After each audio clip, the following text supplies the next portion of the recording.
Good evening. If you are just joining us, we need you to understand immediately that what you are about to hear is not a routine news update.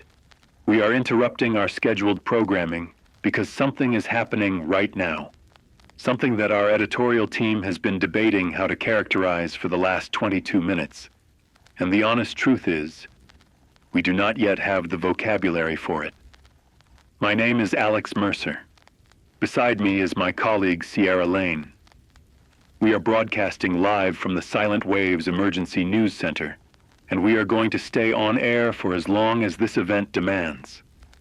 At approximately 4 hours and 11 minutes ago, seismic monitoring stations across 3 continents registered an anomaly that geologists are currently calling unprecedented in recorded human history. We will be precise with you. We will be careful. We will tell you what we know, what we do not know, and we will separate confirmed information from speculation. What we can tell you right now is this. The city of Halverton, a metropolitan area of roughly 4.2 million people located on the northern coastal shelf of the fictional continent of Valdris, has begun to sink. Not flooding, not subsidence in the traditional sense. The ground beneath Halverton is collapsing inward on a scale that structural geologists say they have never modeled, never simulated, and never prepared emergency response protocols for. We are going to walk you through everything we have, in real time, starting right now. Alex, thank you. And I want to add, before the numbers and the timelines, I want to speak directly to anyone listening right now who has family in Halverton or in the surrounding Valdris coastal region. We see you. We know you are terrified. We know you may be trying to reach someone right now and getting nothing on the other end of the line, and that silence is its own kind of horror. We are going to do everything we can to bring you information that is useful, that is honest, and that acknowledges the reality that behind every statistic we are going to read tonight is a human being. A mother, a child, a neighbor, someone who went to work this morning believing completely that the ground beneath their feet was permanent. That belief, the most basic assumption any of us makes when we get out of bed, is what is being shattered in Halverton right now. And we are not going to let that human weight get lost in the data. I promise you that. We are staying on this story. We are not going anywhere. Let me give you the confirmed timeline as we have it from the Global Seismic Coordination Network, which has been feeding us data in real time for the past several hours. At precisely 11:42 local Valdris Standard Time this morning, seismic stations registered what was initially logged as a magnitude 4.1 event beneath the Halverton Basin. Standard protocol in that region would not have triggered emergency alerts at that level. Halverton sits near the Cauldron Fault line, and minor tremors are not unusual. However, within 6 minutes of that initial reading, a second event registered at magnitude 5.8, followed by a cascading sequence of micro-ruptures that monitoring teams describe as a kind of geological unzipping. The Cauldron Shelf, which underlies approximately 80% of Halverton's developed urban area, began separating from the surrounding bedrock along what appears to be a previously unknown subsurface cavity, a void of extraordinary scale that geologists are now estimating may extend to a depth of over 900 meters in some areas. To be clear about what that means, the ground did not just crack. It began to fall into itself, and it took the city with it. I have in front of me the first eyewitness accounts being relayed through the emergency communication networks that are still partially functioning in the outer districts of Halverton. I want to read you one, because I think it captures something the satellite imagery cannot. This message was sent through the regional emergency text relay by a woman identified only as Marin, who is located in the Halverton North District at the time of the initial collapse. She writes, "The road in front of my building just disappeared, not cracked, not buckled, disappeared. One moment it was there, and the next there was a sound like the world clearing its throat, and then just nothing. A hole where the street used to be. My neighbor across the hall is gone, her apartment is gone. I can hear things falling beneath me. I am on the 8th floor and I am not moving. I do not know where to go.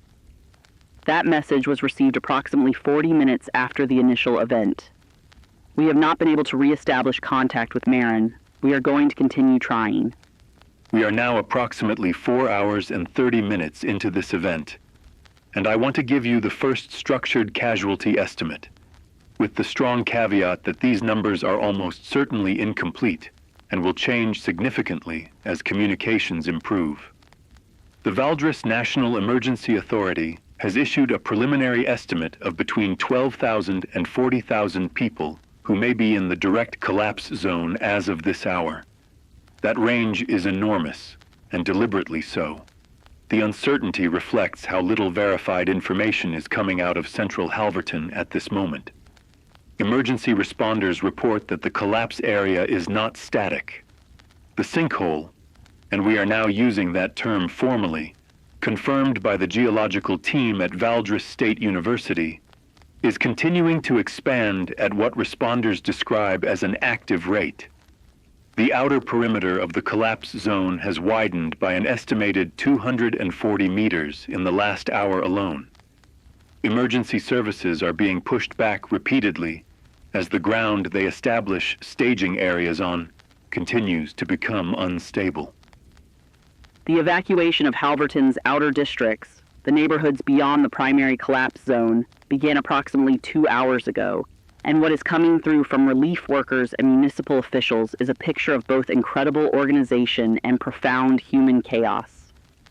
The Halverton Northern Transit Corridor, which serves as the primary arterial road out of the city toward the Valdres inland provinces, is currently holding an estimated 400,000 vehicles in a standstill that stretches, according to air surveillance, more than 60 kilometers inland. People are leaving on foot. We have video, and I want to be precise that this is verified footage from the Valdres Public Safety Aerial Monitoring System, showing families walking along the highway shoulders carrying children, carrying pets, carrying whatever they could grab in the minutes they had. An elderly man has been photographed sitting in a wheelchair in the middle of the highway's emergency lane being pushed by what appears to be a teenage boy. Emergency personnel are on foot, moving through the traffic, distributing water.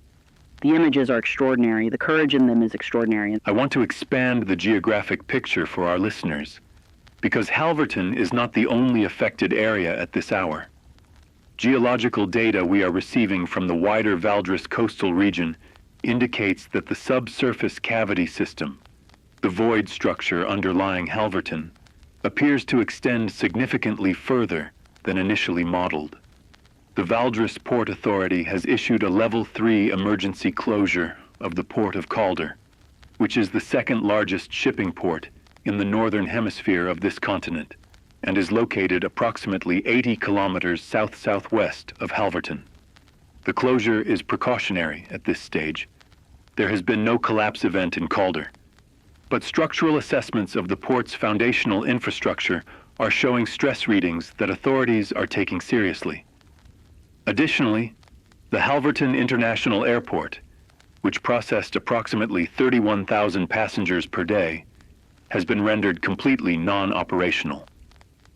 Runway 1 and Runway 3 have partially subsided.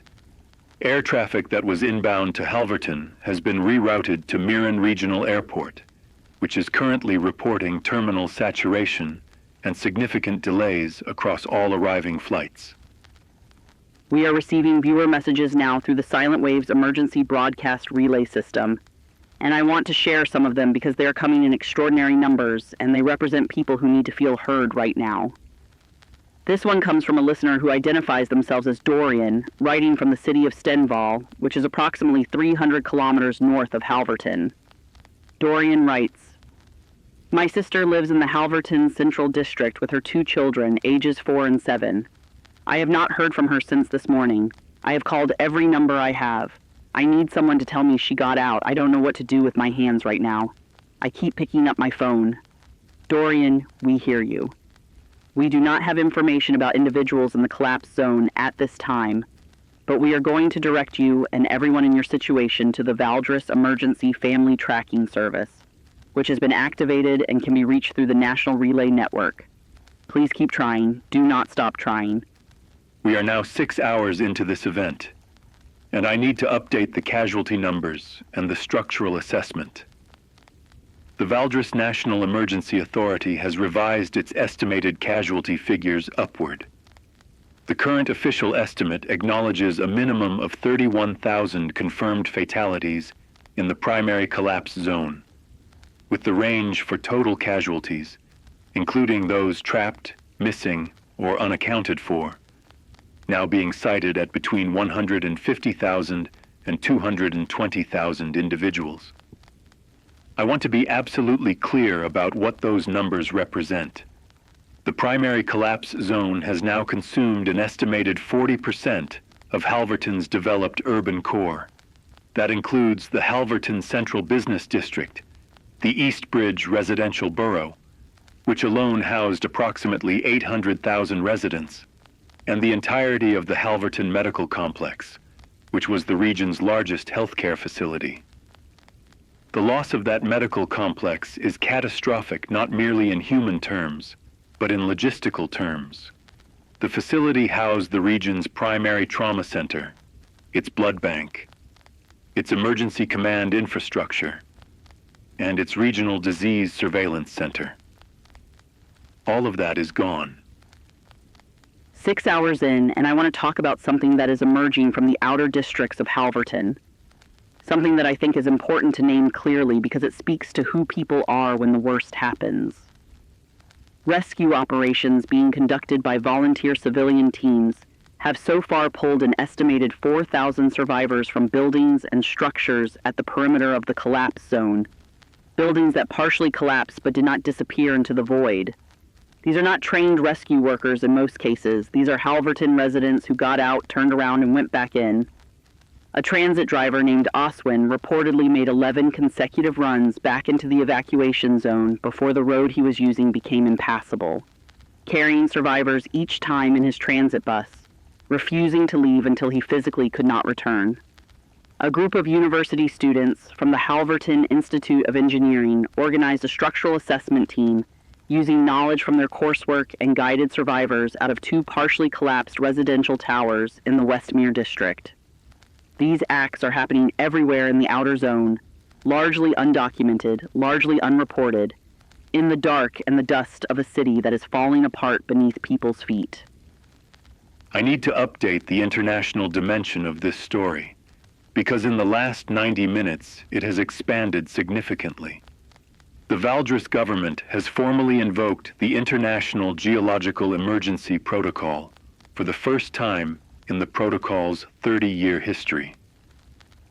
What that means, practically, is that 47 signatory nations are now obligated to mobilize emergency geological and humanitarian assistance. The first international response teams, from the nations of Soren, Thelmark, and the Oran Federation, are expected to arrive at the Miran Regional Airport staging area within the next 4 to 6 hours. The Oran Federation has additionally authorized the deployment of 3 naval vessels currently operating in the northern Valdrian Sea to serve as offshore medical platforms, given the destruction of Halverton's primary medical infrastructure. Meanwhile, the neighboring Valdres province of Caldenmoor has opened its provincial capital, the city of Esterval, as an emergency relocation hub. Esterval has a population of approximately 900,000 and is preparing to receive what provincial authorities estimate could be up to 1.2 million displaced Halverton residents. Schools, civic centers, and large commercial spaces throughout Esterval have been converted to emergency shelters overnight. 8 hours in now. I want to read you something that the Valdres Prime Minister released approximately 40 minutes ago. An official statement that I think warrants reading carefully and completely. The statement reads, "The government of Valdres acknowledges that the geological event beneath the city of Halverton represents a disaster of a category for which no existing framework is adequate. We are operating in conditions we did not anticipate and for which our emergency protocols were not designed. We are being honest with you about this because honesty is what our people deserve. We have committed every available national resource to this effort. We have asked for international help and we have received it. We will continue to receive it. What I can promise the people of Halverton and the people of Valdres is that you are not facing this alone. You are never going to face it alone. End of statement. I have read a great many official statements in my years at this desk. That one felt different to me. There was something in it that acknowledged the true scale of what is happening without flinching from it. At the 8-hour mark, let me give you a comprehensive infrastructure status update, because the situation on that front has deteriorated meaningfully in the last 2 hours. Power grid, the Halverton Regional Power Distribution Network, which also supplies approximately 30% of the surrounding Valdres province's electricity, is effectively offline. The primary transmission substations serving the metropolitan area were located within the collapse zone and are gone. Approximately 2.4 million residents of Greater Halverton and the adjacent Caldenmore corridor are without power. Backup generation is operating at hospitals and emergency facilities throughout the region, but fuel supplies for those generators are being described by logistics officials as a 72-hour concern, meaning they can sustain current operations for approximately 3 days before resupply becomes critical. Water supply. The Halverton Municipal Water Authority has confirmed that the main pumping and filtration infrastructure serving the city has been destroyed. The aqueduct from the Valdres Highland Reservoir, which served Halverton through an underground pipe network, has ruptured in multiple places along its route due to ground movement. Fresh water is being trucked in from provincial reserves, but demand already exceeds current supply capacity by a factor of roughly 4 to 1. Communications. Cellular infrastructure within the collapse zone is entirely offline. Partial satellite communications are functioning at the perimeter. The Valdres National Emergency Broadcast System is operational on radio frequencies, and we are coordinating with them to share information across both networks. I want to take a moment, now that we're 8 hours in, to acknowledge something about the nature of this event that I think is important for our listeners to understand. Not the geology of it, but the psychological dimension of it. When a storm comes, there is warning. When a flood rises, you can see the water coming and you make a decision to move. What happened in Halverton this morning gave people no such grace. The collapse in the central zone happened, by all accounts, in a matter of minutes for most areas. The ground simply opened. And what that means for the survivors, the people who got out, is that many of them did not have time to process what they were choosing to leave behind. They ran. They left spouses in other rooms. They left parents in other buildings. They left children at schools they could not reach. The psychological trauma unfolding on those highway shoulders, in those makeshift shelters in Esterval, is going to require an order of magnitude of mental health support that the region simply does not have available right now. Crisis counselors from the Soren humanitarian organization Pathways are en route, but right now people are sitting with what they carried out and what they couldn't. We are now approaching the 10-hour mark, and I have a significant update on the geological situation that changes the scope of this story in ways we need to be very precise about. Scientists at the Valdres State University Geological Institute, working in coordination with the Global Subsurface Mapping Consortium, have released a preliminary model of the subsurface cavity system underlying the collapse. This is important. The cavity, the void, is not localized to Halverton alone. The model suggests that the subsurface geological structure, which they are calling the Cauldron Deep Cavity System, extends in a network of interconnected voids across an area of approximately 14,000 square kilometers. That is not Halverton. That is a region that encompasses Halverton, the port of Calder, the city of Dravan, population 600,000, to the northeast, and the Halverton coastal shelf extending roughly 40 kilometers into the northern Valdrian Sea. What the scientists are saying, carefully, is that the conditions that triggered the Halverton collapse may exist at varying thresholds across this entire area. They are not saying those areas will collapse. They are saying the risk cannot currently be ruled out, and that precautionary evacuation of areas within that zone should be considered seriously by local authorities. 10 hours in, and that announcement, the expansion of the risk zone, has triggered a second wave of evacuations that is frankly overwhelming the response infrastructure that was already struggling. The city of Dreven, whose residents heard that announcement on emergency broadcasts, has begun a spontaneous evacuation that municipal authorities did not call for but cannot stop. The Dreven City Administration issued a statement 40 minutes ago urging residents to remain calm and await official guidance. But the reality on the streets of Dreven, based on footage from the municipal monitoring system, is that residents are already leaving. The roads north out of Dreven toward the Highland provinces are backed up. The Dreven Transit Authority has commandeered its entire fleet for evacuation runs. And I think it is worth saying clearly, you cannot tell people that the ground beneath their city might open up and expect them to wait for an official order to move. Human instinct is more honest than bureaucratic procedure in moments like this. People are making rational decisions to protect their families, and I do not think we should criticize them for it. To give our listeners the full geographic and logistical picture at the 10-hour mark, we have now confirmed active displacement events, meaning ongoing, measurable ground subsidence or collapse in the following areas of the Valdres coastal region. The Halverton Central Zone, which has now consumed approximately 60% of the original city's developed area, continues to expand. The Halverton Harbor District, previously thought to be on stable ground south of the initial collapse perimeter, began registering active subsidence approximately 90 minutes ago.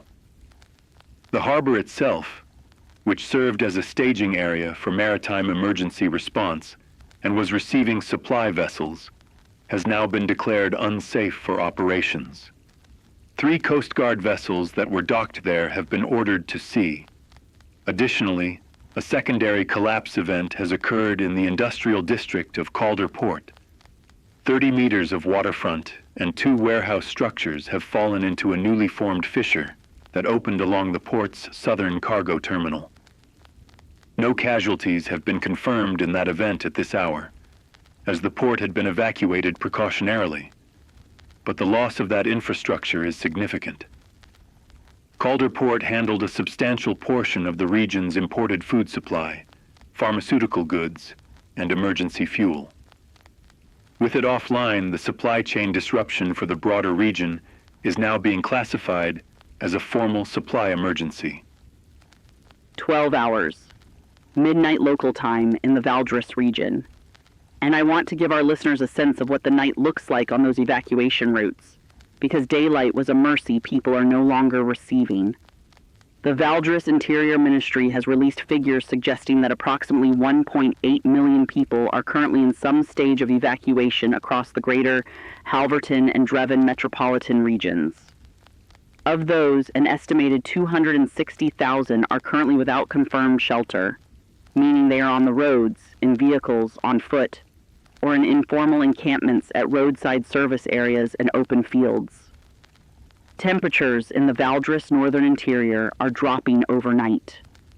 Emergency blanket distributions are underway at highway waypoints managed by the Valdres National Guard, but the numbers are inadequate for the population requiring assistance. I want to read another viewer message. This one comes from someone named Thala, writing from the Caldenmore border crossing point at Mirren Gate. Thala writes, I have been here for 5 hours. My car ran out of fuel 2 kilometers back. I am carrying my son, who is 3 years old. He has stopped crying, which feels worse than when he was crying. There's a soldier here who has been giving children his own water ration since I arrived. I don't know his name. Someone should know about him. Thala, and everyone at Mirren Gate. Relief convoys are currently moving toward your position. The Valdres National Guard's 2nd Logistics Division confirmed 2 hours ago that fuel trucks, water tankers, and field ration vehicles are deployed along all major evacuation corridors. ETA to Mirren Gate specifically is being reported at approximately 40 minutes from the time of your message.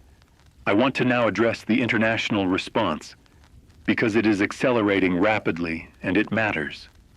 The Oran Federation's 3 naval vessels, the ANS Varence, the ANS Callaway, and the ANS Dural, have now taken up positions in the northern Valdrian Sea and have begun operating as offshore triage and medical facilities.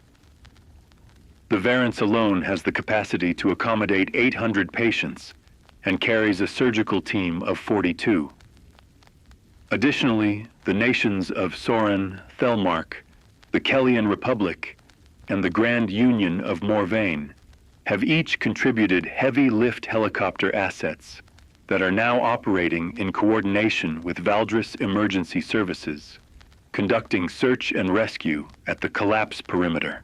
The Kellyan Republic, which has the most advanced geological monitoring technology of any signatory nation, has deployed a team of 30 subsurface mapping specialists who have set up a portable analysis center at Mirren Regional Airport and are currently generating the most detailed picture yet of the full extent of the cauldron cavity system.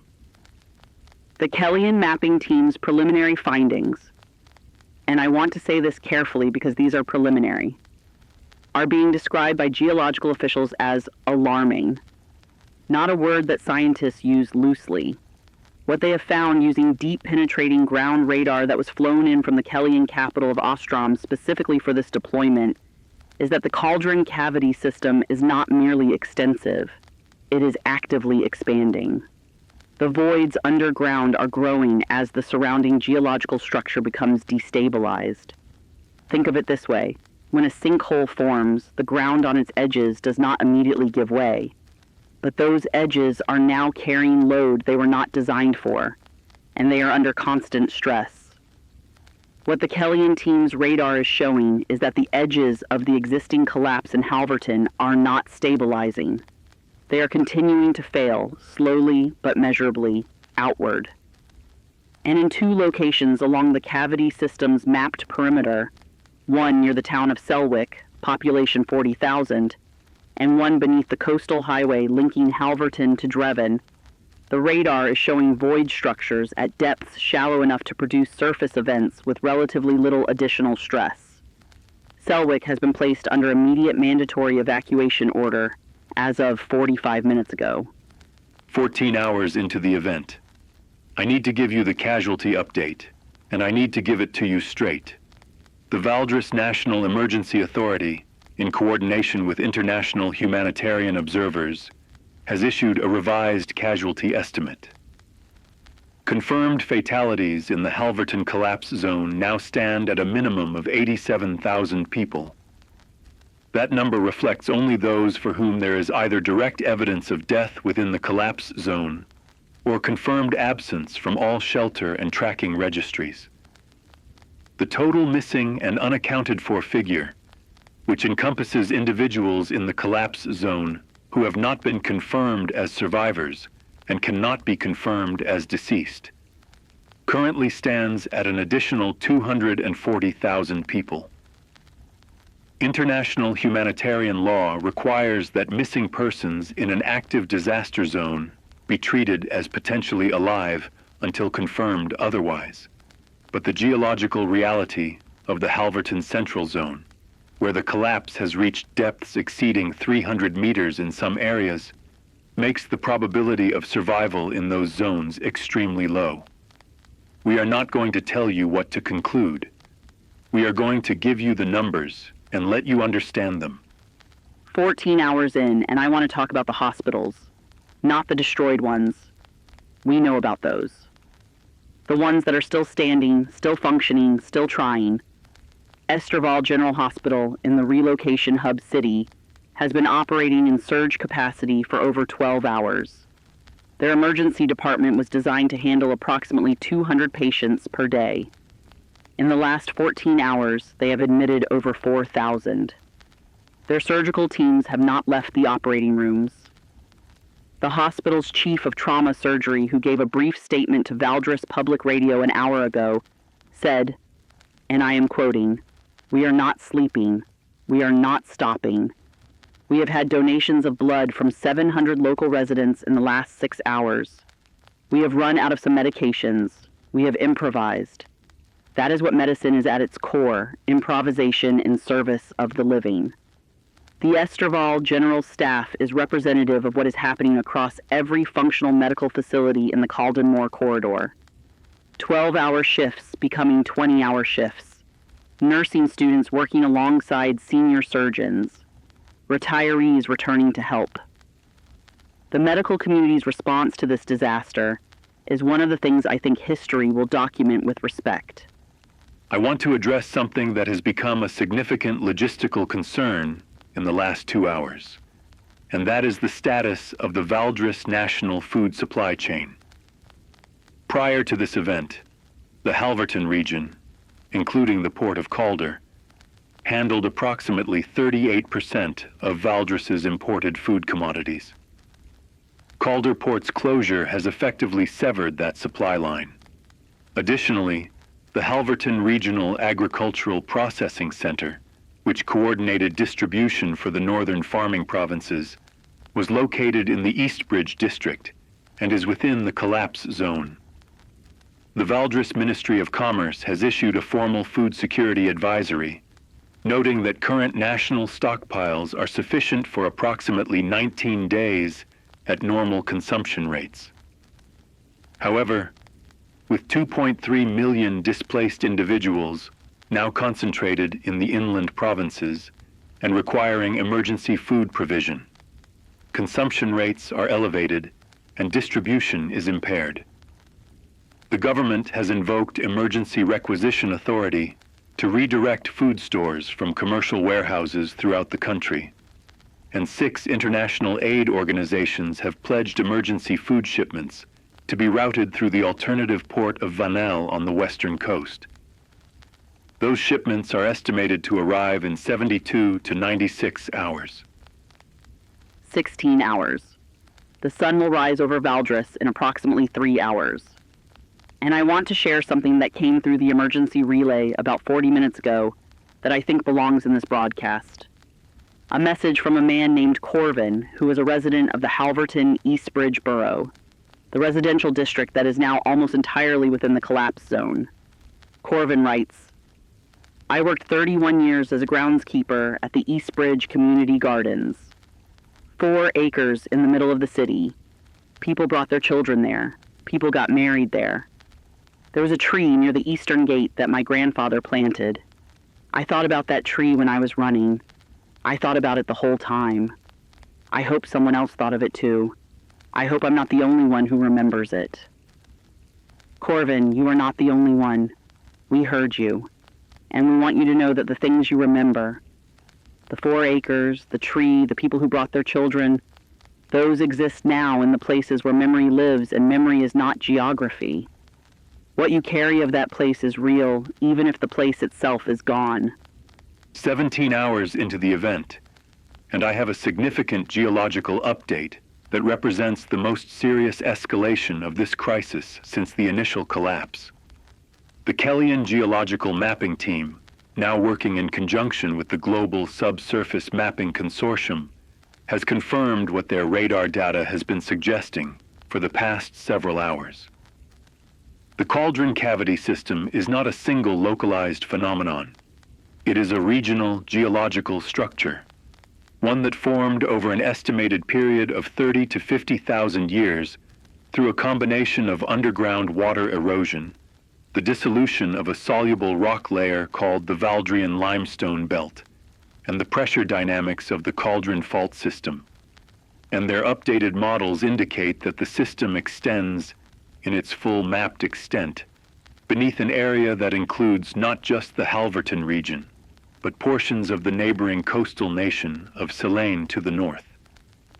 Selene's southern coastal territory, which includes the city of Porthen, population approximately 2.1 million, overlaps with the northern boundary of the cauldron cavity system's mapped extent.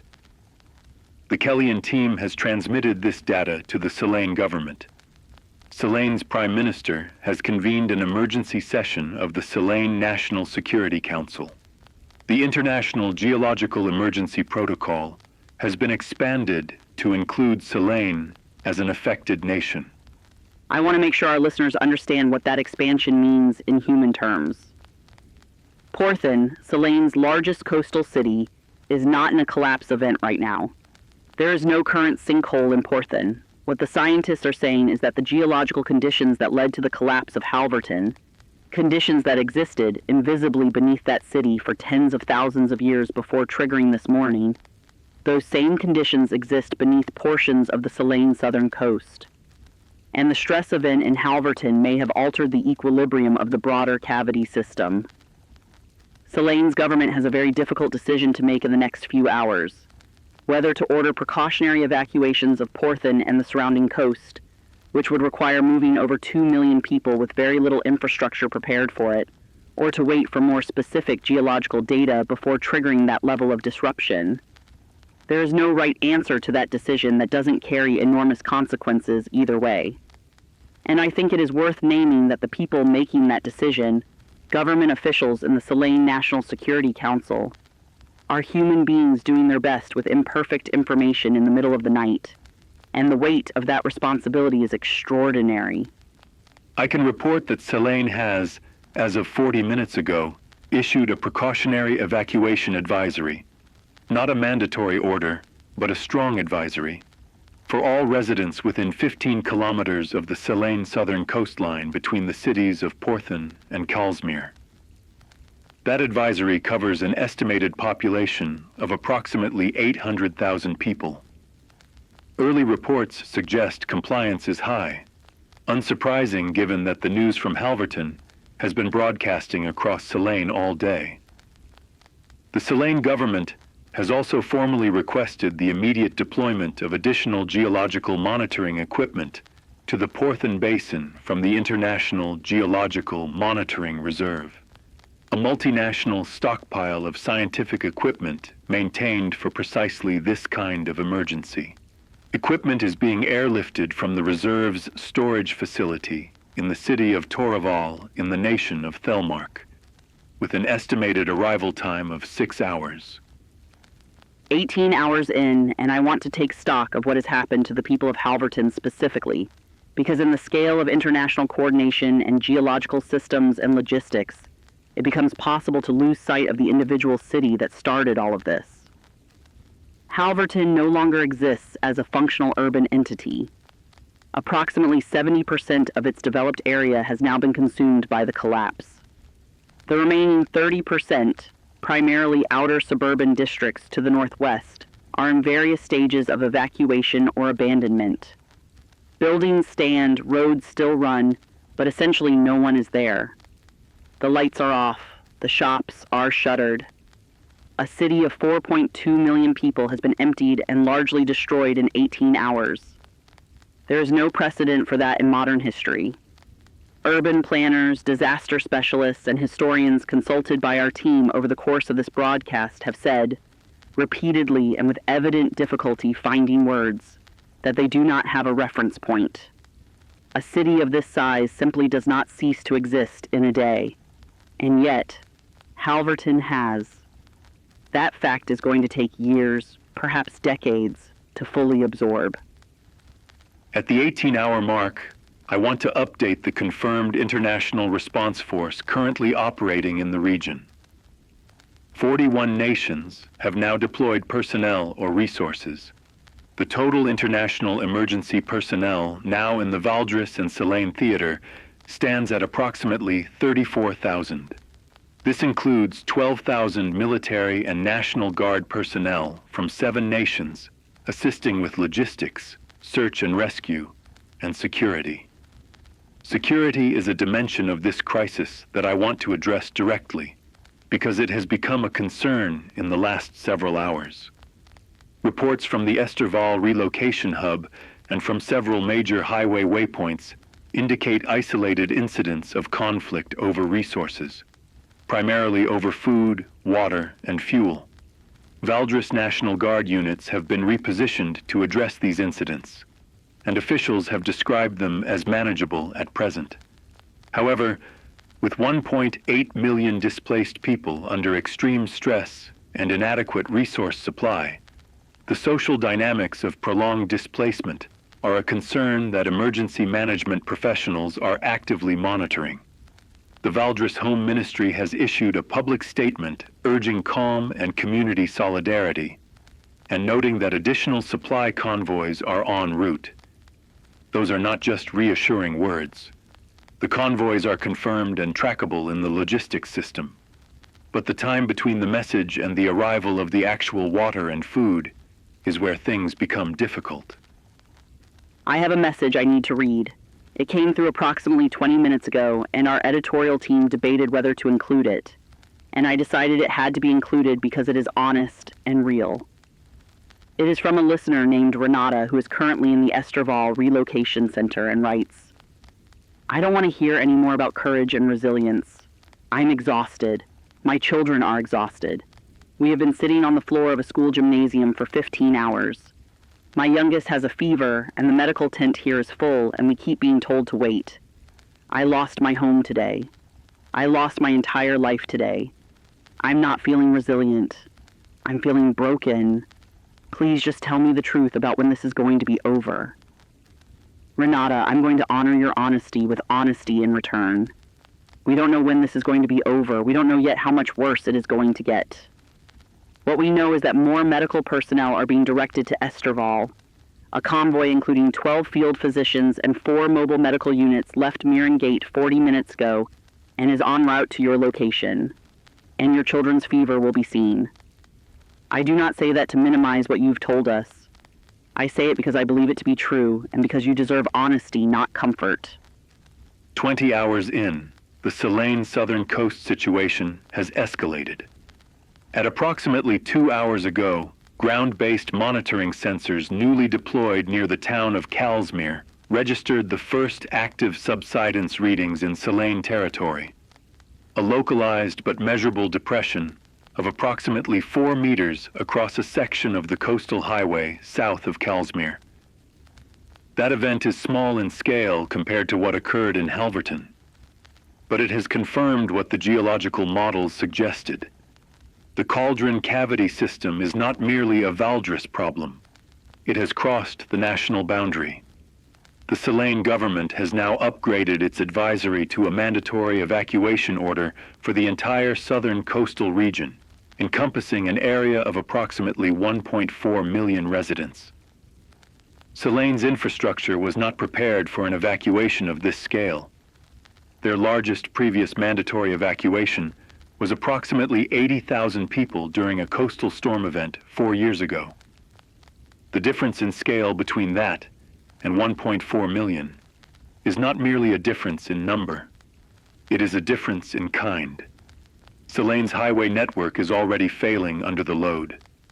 The Selene National Railway Authority has suspended normal passenger service and converted all rail lines to southbound evacuation transport. But the rail network was not designed as an evacuation system, and bottlenecks are forming at every major junction.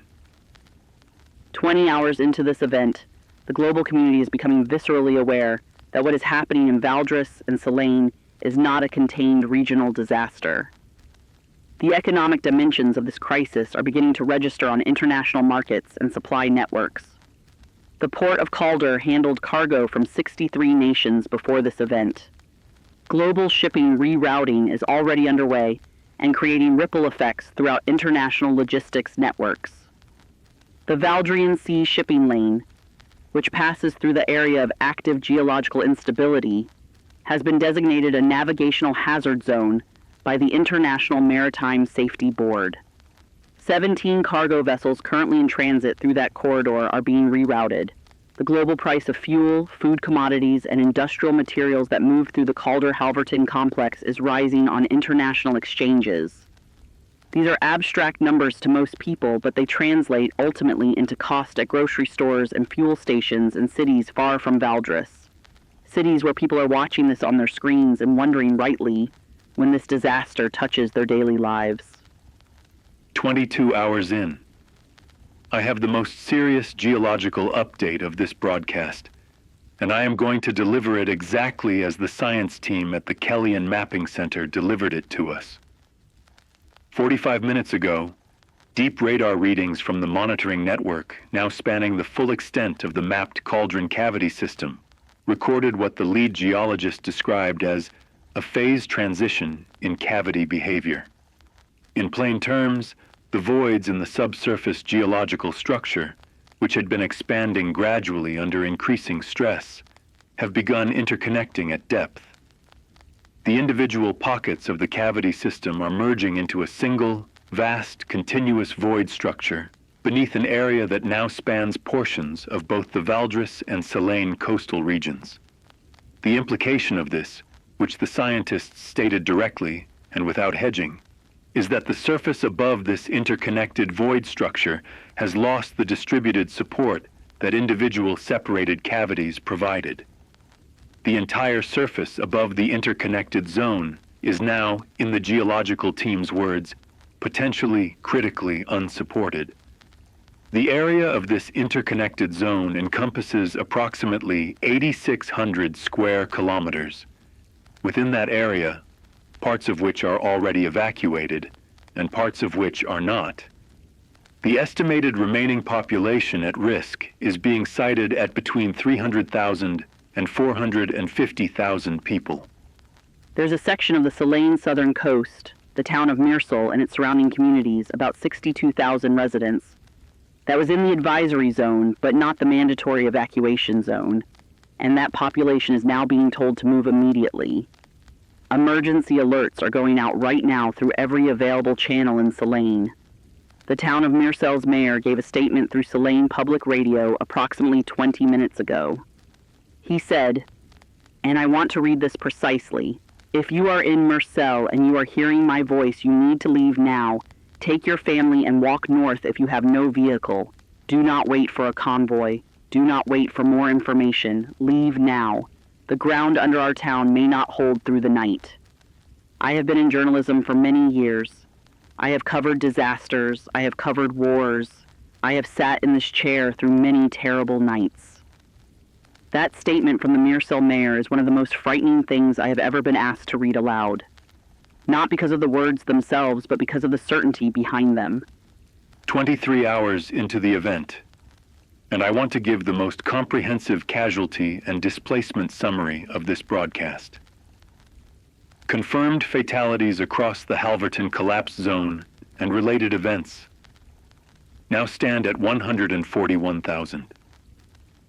That figure is expected to rise significantly as the full scope of the collapse area is assessed and missing persons tracking is refined.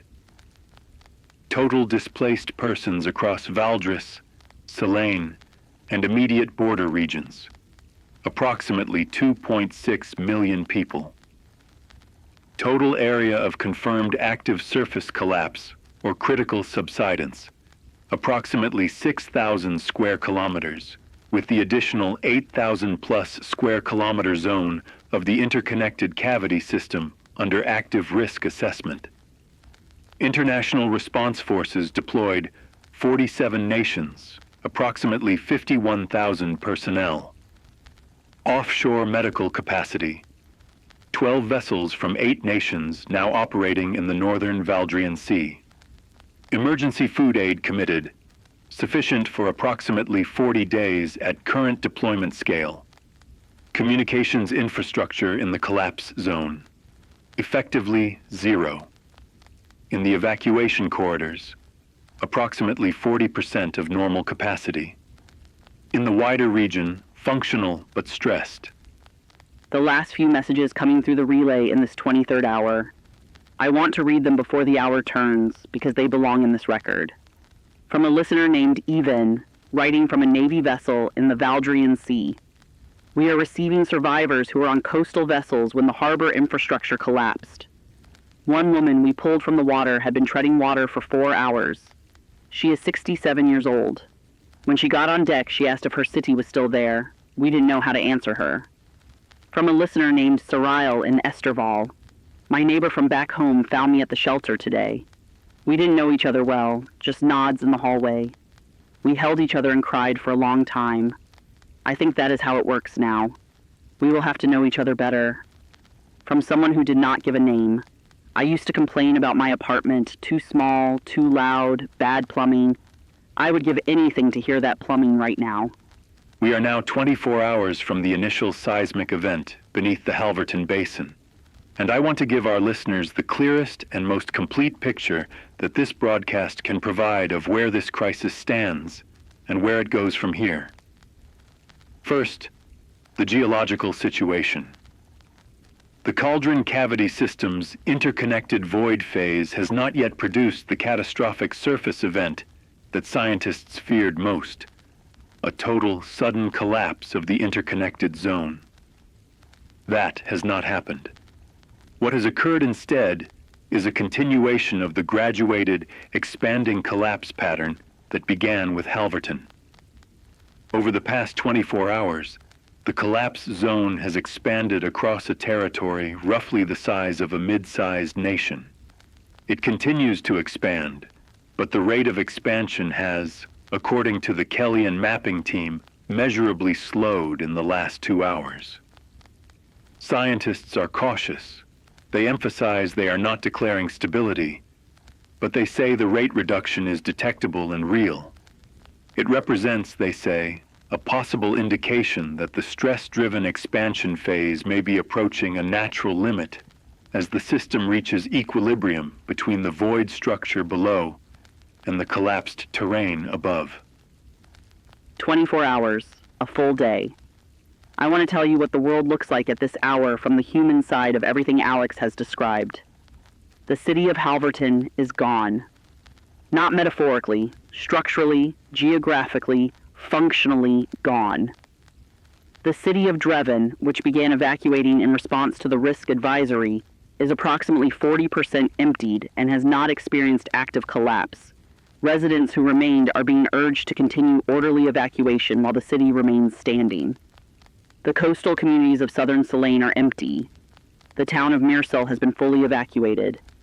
In total, across Valdres and Selene, approximately 3.1 million people are in displacement, in shelters and vehicles, on foot, on naval vessels, in neighboring nations that opened their borders within the past 6 hours. The Caldonmore province of Valdres, which moved quickly to organize relocation infrastructure, has become a model that other receiving regions are now trying to replicate.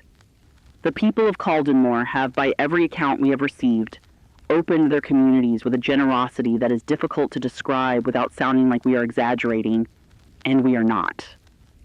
Now the final accounting of this crisis as it has resolved over the period of this broadcast and the weeks and months that followed. What ultimately happened? The cauldron cavity system's active expansion phase lasted 11 days beyond this broadcast before reaching geological stabilization. The final total area of surface collapse, including the graduated subsidence zones, encompassed approximately 9,400 square kilometers of former coastal territory in Valdres and Selene. The city of Halverton was completely destroyed. The city of Dreven experienced significant structural damage in its southern districts and was never re-inhabited to more than 30% of its prior population. The port of Calder was a total loss. 6 smaller coastal municipalities in both countries were partially or fully consumed by surface collapse events in the 11 days following this broadcast. The city of Porthen in Selene, which was within the mapped risk zone, was fully evacuated but experienced only minor surface subsidence. It has since been declared safe for cautious re-entry and reconstruction, though full population return remains years away. The final confirmed death toll from the Halverton collapse and all related events across the 24-hour period of this broadcast and through the complete stabilization of the cauldron cavity system, 218,641 people. That is the verified number as compiled by the Valdres-Selene Joint Memorial Commission. Another 47,000 individuals remain classified as permanently missing, and are presumed to be within the collapse zone, unrecoverable. For the families of those people, a national memorial designation has been established. The territory of what was Halverton has been formally designated a permanent memorial zone where no reconstruction will occur. It will remain as it is, a vast, scarred geological testament. The world does not fill that number easily. 218,000 lives, not as a statistic, but as people. Gardeners and engineers and children and bus drivers and people who complained about their plumbing and people who planted trees. In terms of what remains, and the condition of the world after this crisis, Valdres has lost 14% of its pre-event population and approximately 22% of its economic infrastructure. The reconstruction of Caldenmoor's expanded relocation communities into permanent cities is underway, supported by an international reconstruction fund of unprecedented scale, 64 nations contributing. The Selene Southern Coast recovery is projected to take between 8 and 15 years for full infrastructure restoration. Globally, the supply chain disruptions caused by the Port of Calder's loss persisted for approximately 19 months before alternative routing and new port infrastructure in western Valdres absorbed the gap. The international food security concern resolved within 40 days due to coordinated emergency aid. No nation experienced starvation-level shortages, though rationing was implemented in Valdres for approximately 7 weeks. The cauldron cavity system, now geologically stable, has been designated a World Geological Heritage Site and is the subject of the largest coordinated subsurface science program in human history, because understanding what happened there is not merely academic. Scientists estimate that similar unmapped cavity systems may exist beneath other populated coastal regions around the world. The Halverton Protocol, a new international framework for subsurface geological monitoring of populated areas, was adopted by 91 nations within 6 months of this event. So here's where things stand. The world did not end. It was badly wounded. It is, in the truest sense of the word, recovering, which is not the same as recovered and may never be. The people displaced by this event have, in their overwhelming majority, survived and rebuilt lives. Not the same lives. Different lives in different places with the particular kind of grief that comes from loss of home, which is not like other losses, because home is not merely where you sleep, it is where your memory lives. 3.1 million displaced people have found new anchor points, with degrees of permanence and peace that vary enormously. Renata, who wrote to us from the gymnasium floor asking us to tell her the truth about when it would be over. We hope she found the medical care she needed for her child, and we hope she is somewhere now with a floor that is not a gymnasium floor. Corvin, who thought of his grandfather's tree, we hope he found a garden to tend somewhere in the inland provinces, and we hope he planted something new. We hope Marin, in the 8th floor apartment, found a way to move. We carry these names because this broadcast carried them, and because names are how we honor people, even when we cannot follow them to safety ourselves. I want to end with what I consider to be the most precise and honest statement of what this event means for the world going forward. Humanity stabilized. That is the accurate characterization. Not triumphantly, not without ongoing consequence, not without the permanent loss of 266,000 human lives that can never be recovered or replaced. But the systems held, not easily, not without breaking in places, not without failures of supply and coordination and response that will be studied and criticized for years. The international cooperation that mobilized around this event was real, and it was effective, and it came from 47 nations that do not always agree on anything. The geological science that was triggered by this event has already begun producing monitoring tools and early warning systems that, if implemented as currently planned, may save populations in regions with similar subsurface vulnerability in the future. The Halverton Protocol is not a solution to what happened. It is an acknowledgement that the ground beneath us has always been more complex and more fragile than we assumed, and that the only responsible response to that reality is sustained, serious collective attention. The world did not emerge from this event unchanged. The world emerged from it less certain, more aware, more connected to its own fragility, and more deliberate about the obligations we carry toward one another when the earth beneath any of us gives way. You have been listening to the Silent Waves emergency broadcast. We have been on air for 24 hours. My name is Sierra Lane. Beside me is Alex Mercer. This is not the end of the story. There is no moment when a disaster of this scale becomes a closed chapter. People are still waking up tomorrow in places that are not home. Children who were 4 years old the morning Halverton collapsed will grow up carrying this event in their bodies without being able to name it. The Valdrian limestone belt that formed the cauldron cavity system over 50,000 years did not know what it would one day take with it. That is perhaps the hardest part of all of this. There was no malice in it.